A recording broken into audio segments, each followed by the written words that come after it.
We have a 2006 Chevy Monte Carlo. We're going to go through the steps in order to replace the fuel pump. We'll start by bleeding the pressure off the system using our pressure relief valve on our gauge. Be sure and capture the fuel into a safe container. Disconnect the negative battery cable before beginning the repair.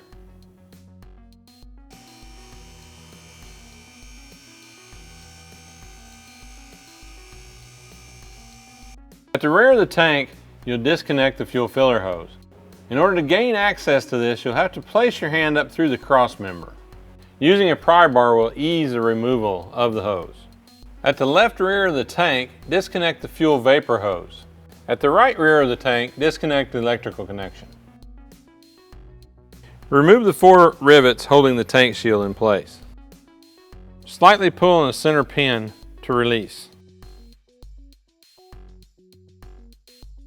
At the front left corner of the tank, disconnect the fuel line and the evaporative emissions line.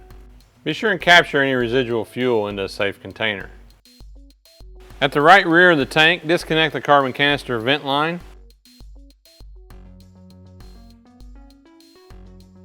With the fuel tank properly supported, remove the tank straps.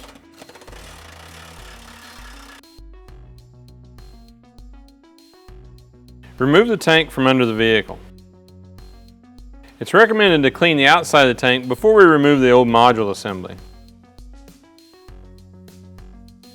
When removing the carbon canister vent line, it can be easily damaged.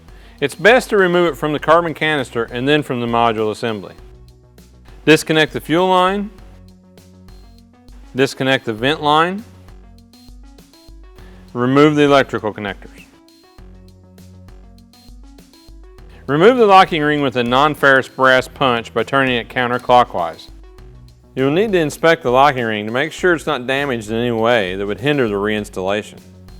When removing the old module from the tank, keep in mind there is a residual amount of fuel in the reservoir of the pump. Be sure and capture this into a safe container.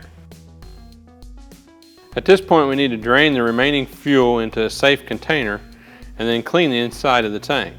We want to be sure that the tank is as clean as possible to allow a clean environment for the fuel pump.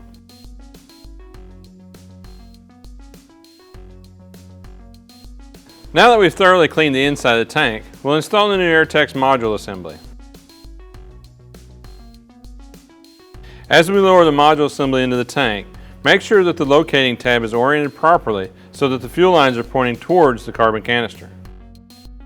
Install the locking ring, turning it clockwise using a non-ferrous brass punch, making sure that it is fully seated into the safety retainer. Reattach the fuel line, reinstall the carbon canister vent line. Remove the old safety retainer off the vent line. Install the vent line into the module assembly. And reconnect the electrical connections.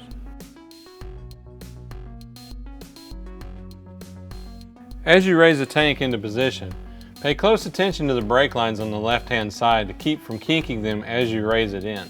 Be sure and place the electrical connection, the vent line, and the emissions line over the top of the cross member before fully raising the tank into position. With the tank fully raised into position, reconnect the tank straps.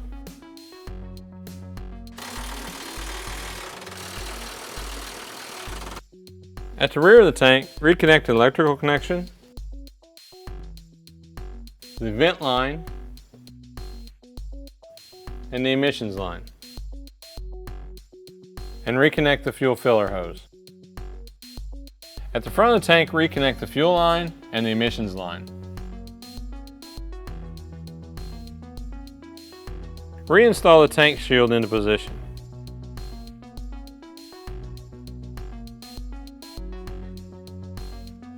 With the repair complete, reinstall the negative battery cable. Cycle the key 3 to 4 times in order to charge the system. Start the vehicle and monitor pressure, making sure it's within vehicle specifications.